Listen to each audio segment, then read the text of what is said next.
Assalamualaikum warahmatullahi wabarakatuh. Selamat pagi semuanya. Semoga kita dalam keadaan sehat dan dalam lindungan Allah Subhanahu wa taala. Amin. Pada pertemuan kali ini kami akan menjelaskan bahaya mengonsumsi minuman keras, judi dan pertengkaran.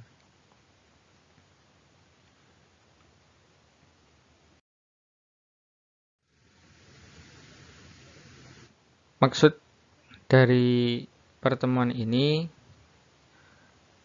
kita akan memerdekakan diri dari minuman keras, judi, dan pertengkaran. Saya memperkenalkan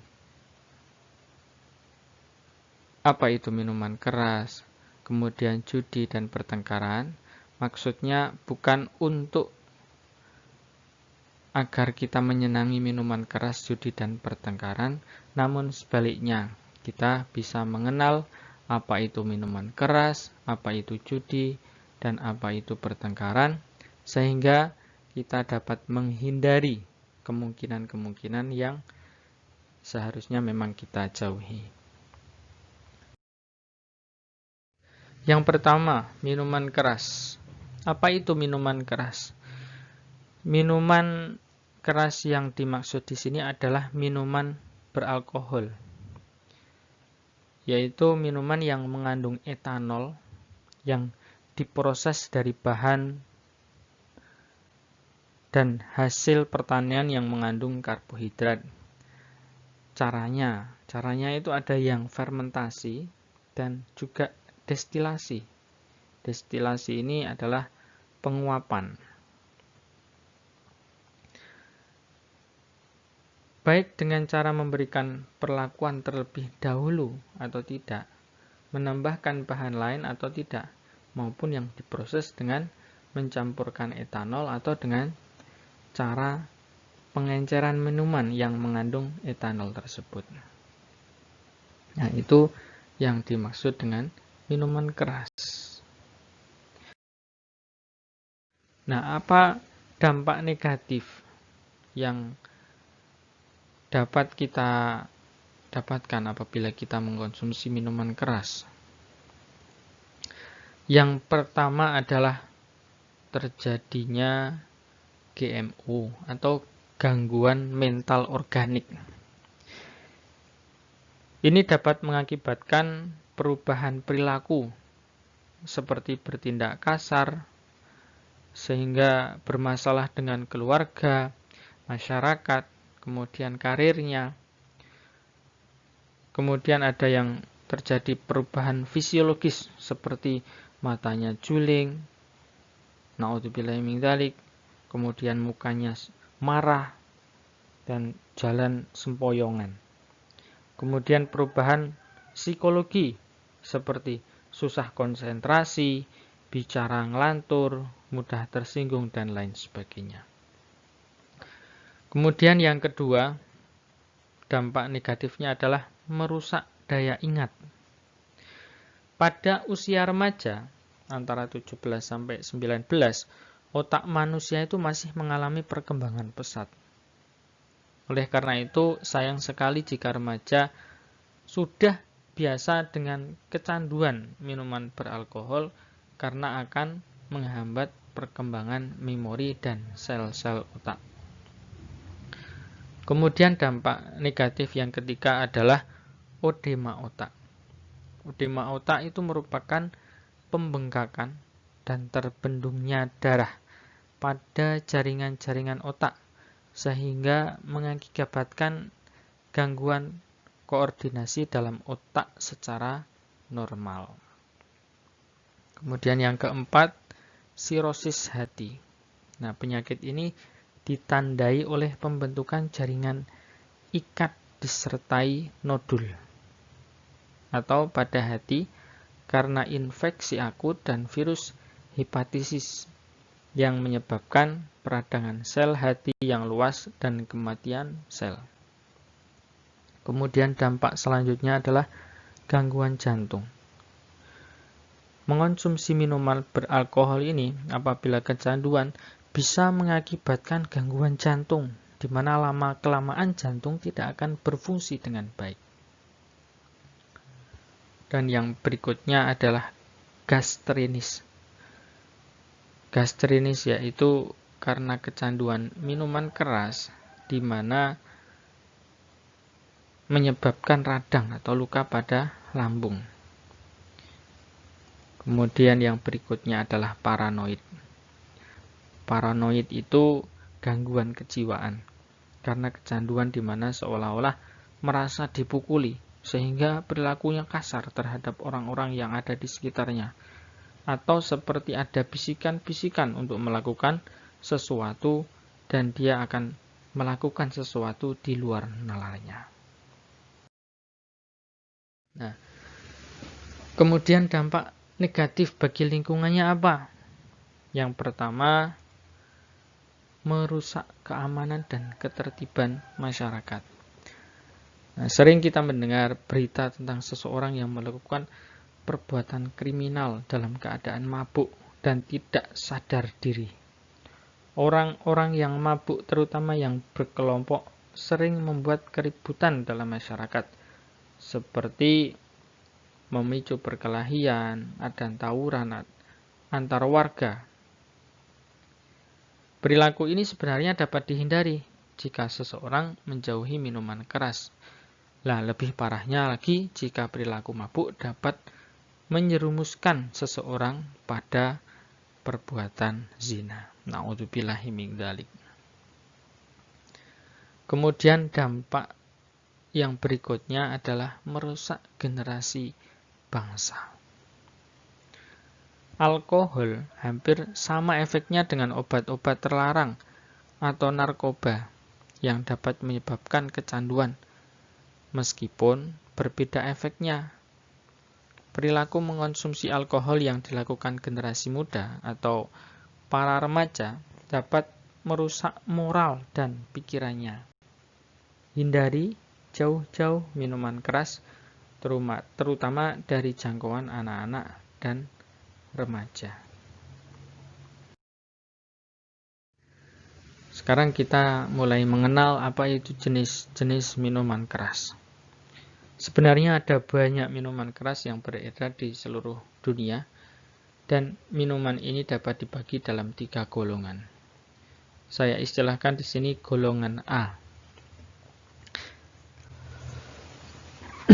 Golongan A itu apa? Golongan ini adalah golongan pertama minuman keras yang memiliki kadar alkohol atau etanol terendah. Ini hanya mengandung 1-5% alkohol. Minuman ini biasanya banyak beredar di pasaran mulai dari toko hingga minimarket atau supermarket. Meskipun jika dikonsumsi tidak membawa efek memabukkan, namun tetap saja golongan ini berbahaya bagi kesehatan. Itu yang golongan A. Sekarang golongan B. Golongan B atau golongan yang kedua adalah minuman keras yang memiliki kadar alkohol antara 5% sampai 20%. Contoh minuman keras golongan ini adalah seperti wine, anggur dengan berbagai jenisnya, champagne, Riesling, red wine, dan lain sebagainya. Minuman golongan kedua ini bisa menjadi sangat memabukkan jika diminum dengan takaran tinggi dan bagi yang belum terbiasa meminumnya. Kemudian yang ketiga adalah golongan C. Minuman jenis ini, jenis minuman keras yang paling tinggi kadar alkoholnya, yaitu mengandung antara 20-45%. Minuman keras yang termasuk dalam golongan ini diantaranya whisky, red label, vodka, bir, dan lain sebagainya. Itu jenis-jenis minuman keras. Sekarang apa hukum dasar Kenapa larangan minuman keras itu? Hukum dasarnya apa?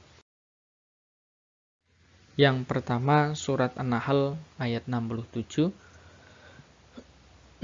Wa min samaratim nakhili wal a'nabi tattakhiduna minhu sakaran wa rizqan hasana. Inna fi dzalika laayatan liqaumin yaqilun. Wa min samaratin nakhili wal a'nab, dan dari buah kurma dan anggur, tattakhiduna minhu sakaron, kamu membuat minuman yang memabukkan, warizkon hasanan, dan rizki yang baik. Sungguh pada yang demikian itu benar-benar terdapat tanda kebesaran Allah bagi yang mengerti. Inna fi dzalika laayatan liqaumin yaqilun.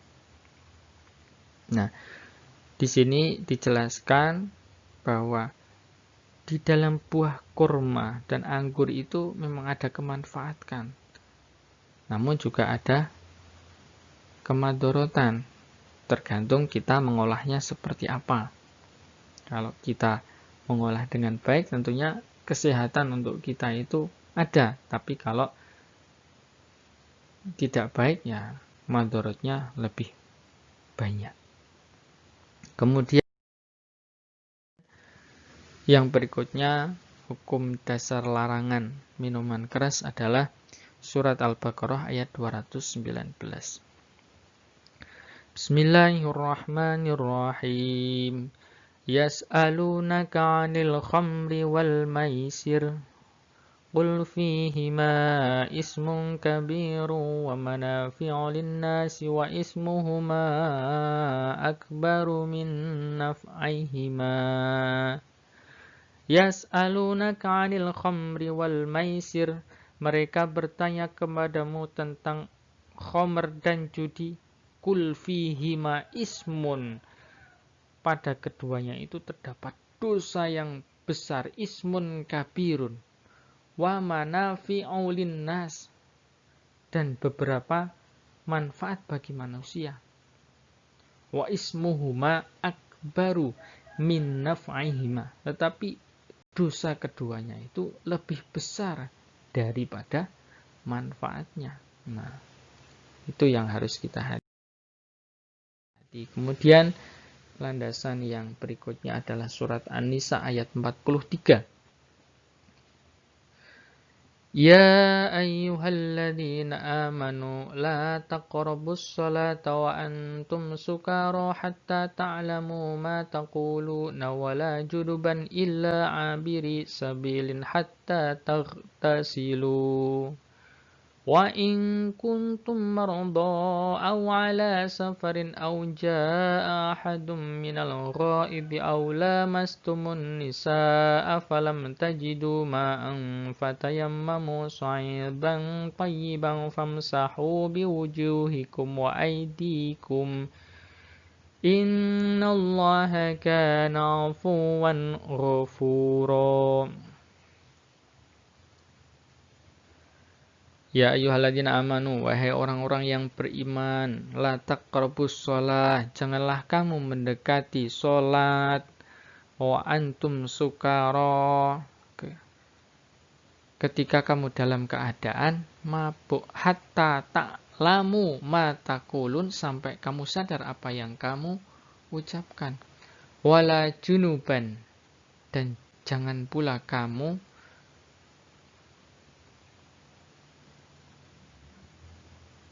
hampiri masjid ketika kamu dalam keadaan junub. Illa abiri sabilin hatta taghtasilu, kecuali sekedar melewati jalan saja sebelum kamu mandi junub. Wa in kuntum maradha aw ala safarin, adapun jika kamu sakit atau dalam keadaan perjalanan, atau sehabis buang air, atau kamu telah menyentuh perempuan sedangkan kamu tidak mendapatkan air, maka bertayamumlah kamu dengan debu yang baik. Usaplah wajahmu dan tanganmu dengan debu itu. Nah, sungguh Allah Maha Pemaaf. Innallaha kana afuwan ghafura. Allah Maha Pemaaf dan Allah Maha Pengampun. Kemudian yang berikutnya adalah surat Al-Maidah ayat 90. Ya ayyuhalladzina amanu innamal khamru wal maisiru wal ansabu wal azlamu rijsum min amalis syaitani fajtanibuhu la'allakum tuflihun. Wahai orang-orang yang beriman, innamal khamru wal maisir, sesungguhnya minuman keras dan judi, wal ansab, berkorban untuk berhala, wal azlam, dan mengundi nasib dengan anak panah. Rijsum min amali syaitan, adalah perbuatan keji yang termasuk perbuatan setan. Fajtanibuhu la'allakum tuflihun, maka jauhilah perbuatan-perbuatan itu agar kamu beruntung.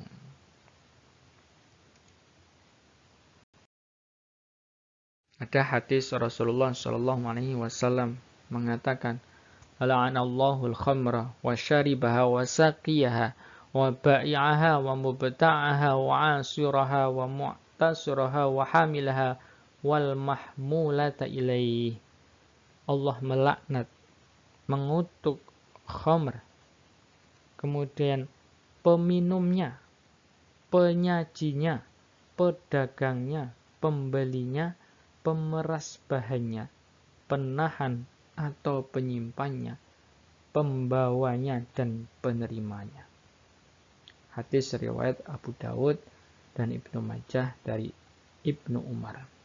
Nah, kalau kita termasuk dari salah satu dari yang disebutkan ini, berarti hati-hati saja. Kita akan mendapat dosanya, walaupun tidak meminumnya. Nah, yang berikutnya adalah judi. Apa itu judi? Judi diartikan sebagai suatu kegiatan, pertaruhan untuk memperoleh keuntungan dari hasil suatu pertandingan, permainan atau kejadian yang hasilnya tidak dapat diduga sebelumnya. Nah, sekarang marak sekali dan mudah sekali kalau mau ikut judi seperti ini. Kalau otaknya sudah otak judi, apapun bisa jadi judi. Peristiwa apapun bisa jadi judi. Nah, hati-hati saja. Apa itu judi? Nah, seperti itu. Ada yang mengistilahkan judi itu jual ini dan itu. C. Utang di mana-mana. Repot. D. Diomongin tetangga. I. Istri dan anak jadi terlantar. Itu kepanjangan dari judi. Nah, kemudian kalau kita lihat dari pengertian yang sudah saya sebutkan tadi, maka ada 3 unsur agar suatu perbuatan dapat dinyatakan sebagai judi.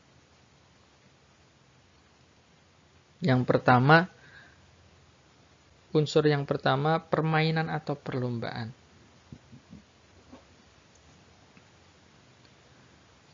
Setiap permainan dan perlombaan itu bisa dijadikan judi, tapi belum tentu permainan dan perlombaan itu adalah judi. Perbuatan yang dilakukan biasanya berbentuk permainan atau perlombaan. Ini dilakukan semata-mata untuk bersenang-senang atau kesibukan untuk mengisi waktu senggang, untuk menghibur hati, jadi bersifat rekreatif. Namun di sini para pelaku tidak harus terlibat dalam permainan karena boleh jadi mereka adalah hanya penonton atau orang yang ikut bertaruh terhadap jalannya sebuah permainan atau perlombaan. Jadi di samping permainan itu biasanya ada orang yang judi seperti itu. Jadi di balik layar dari perlombaan tersebut. Kemudian yang kedua, unsur yang kedua, untung-untungan. Artinya, orang yang memenangkan permainan atau perlombaan itu lebih banyak digantungkan kepada unsur spekulatif atau kebetulan atau untung-untungan. Atau faktor kemenangan yang diperoleh karena kebiasaan atau kepintaran pemain yang sudah sangat terbiasa atau terlatih. Kemudian yang ketiga, ada taruhannya. Nah, dalam permainan atau perlombaan ini ada taruhan yang dipasang oleh para pihak pemain atau bandar, baik dalam bentuk uang ataupun harta benda lainnya, bahkan kadang keluarganya bisa dijadikan sebagai taruhan. Nah, akibatnya adanya taruhan, maka tentu saja ada pihak yang diuntungkan dan ada yang dirugikan. Nah, unsur ini merupakan unsur yang paling utama untuk menentukan apakah sebuah perbuatan dapat disebut sebagai judi atau bukan. Nah, jenis-jenis judi itu banyak sekali. Coba kita pelajari yang pertama, perjudian di kasino. Wah, banyak sekali di kasino itu. Kalau kita baca-baca, ada roulette, blackjack, baccarat, crab, keno, tombola, super pingpong, loto, fire. Banyak sekali. Lempar pasir, bulu ayam pada sasaran atau papan yang berputar. Poker, 21, Huawei, serta QQ. Nah, itu jenis judi yang pertama. Kemudian yang kedua,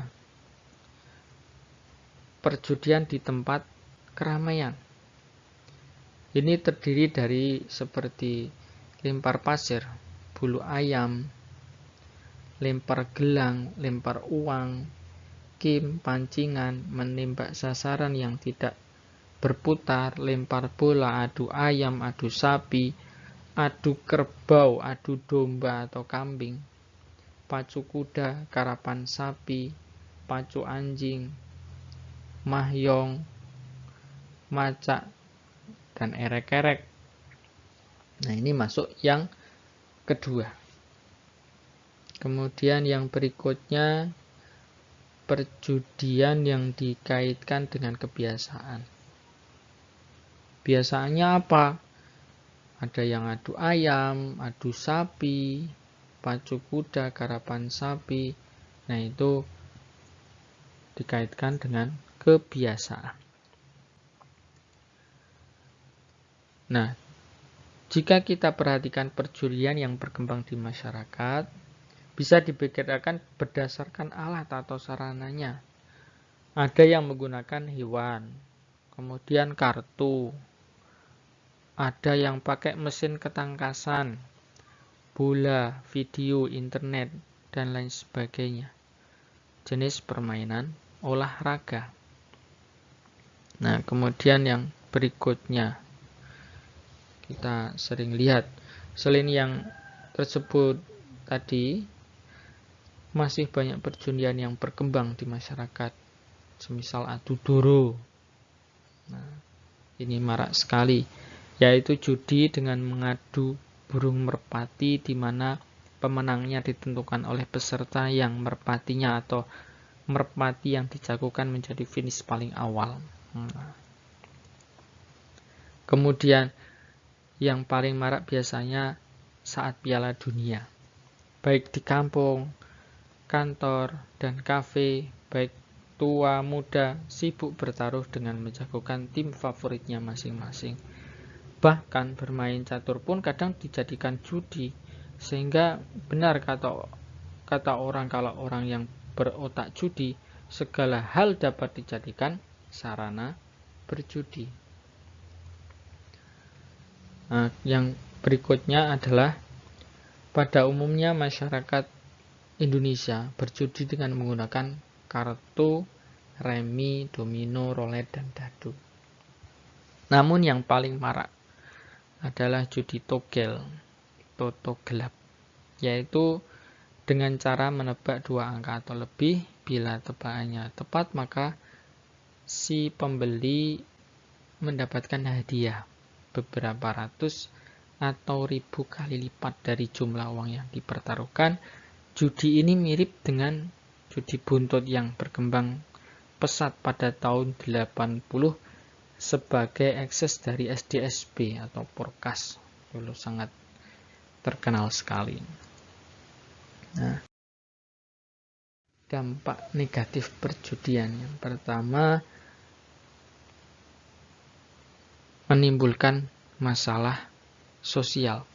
Nah, kebiasaan judi itu dapat menimbulkan masalah sosial seperti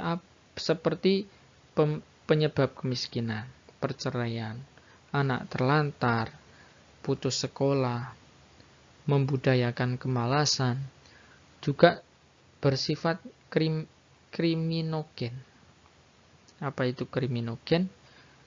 Menjadi pemicu untuk terjadinya kejahatan yang lain. Nah, demi mendapatkan uang,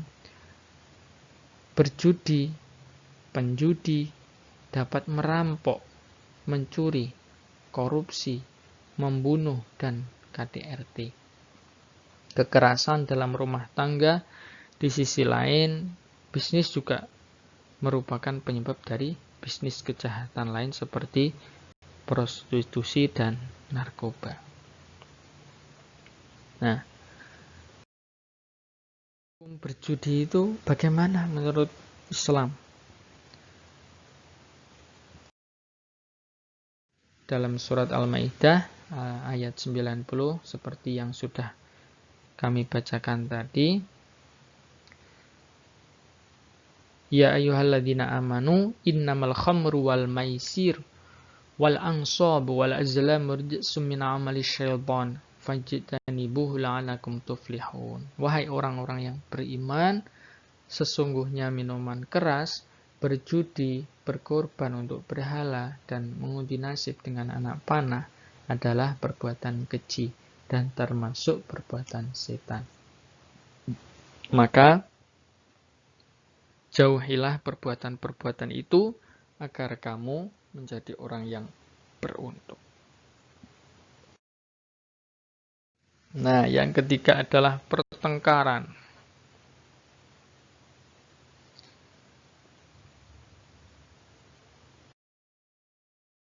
Dalam surat Al-Maidah ayat 91 dikatakan,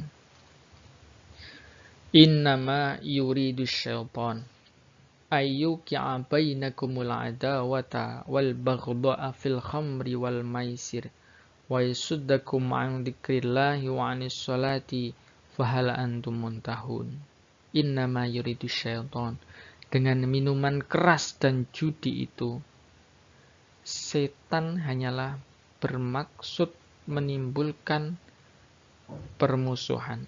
Ayyuki'a bainakumul adawah wal baghdha, dan kebencian di antara kamu, dan menghalang-halangi kamu dari mengingat Allah. Wa yasaddakum 'an dzikrillah wa 'anis sholati, dan melaksanakan sholat. Fahal antum muntahun, maka tidakkah kamu mau berhenti? Itu jelas. Nah, sekarang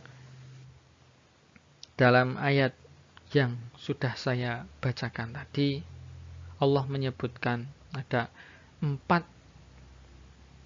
sebab mengapa minuman keras atau khamr dan perjudian itu diharamkan.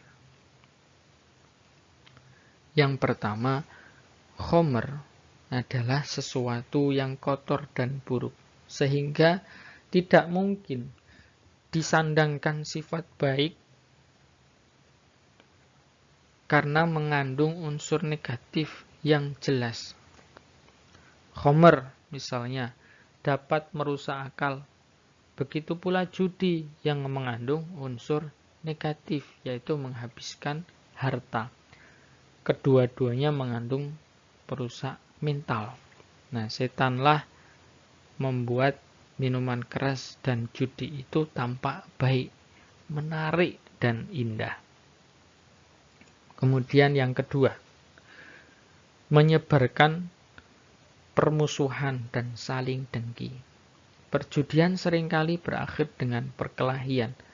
Kalaupun tidak berakhir dengan perkelahian, pada umumnya perjudian sangat berpotensi menimbulkan rasa iri dan dengki. Kemudian yang ketiga, bila seseorang telah kehilangan keseimbangan, maka ia akan lupa berzikir kepada Allah yang merupakan sarana untuk menghidupkan hatinya. Kemudian yang keempat, pada gilirannya khamr dapat menghalangi orang untuk melaksanakan sholat secara sempurna. Yang sebaiknya dengan siapapun tidak ada pertengkaran. Tidak ada pertengkaran yang diperbolehkan dan membuahkan kebajikan. Selain capek dan tidak ada manfaatnya, pertengkaran itu sering menimbulkan petaka bagi kehidupan kita. Setiap pertengkaran, perseteruan, permusuhan, atau konflik apapun, lebih-lebih yang keras dan dahsyat, selalu melahirkan luka pedih dan kegetiran. Lalu lahirlah trauma dan sindrom kejiwaan yang buruk, laksana orang yang sudah perang terkena musibah besar. Maka janganlah bertengkar atau bermusuhan. Sesama muslim bahkan dilarang saling menjelekkan dan menghinakan, apalagi sampai bertengkar dan mengobarkan api permusuhan. Hanya untuk sebuah perselisihan biasa. Orang Islam bahkan dilarang mengawetkan konflik melebihi batas 3 hari. Ketika terjadi konflik, maka jalan islah atau perdamaian menjadi pilihan utamanya harusnya. Lebih-lebih untuk suatu pertengkaran yang disertai kekerasan. Islam sungguh tidak membenarkannya. Membunuh satu orang sama dengan membunuh banyak orang. Menyelamatkan satu nyawa sama dengan membebaskan banyak umat manusia. Itulah ruh Islam sebagai agama perdamaian, agama anti kekerasan. Demikian materi hari ini saya cukupkan, kurang lebihnya mohon maaf. Saya akhiri. Assalamualaikum warahmatullahi wabarakatuh.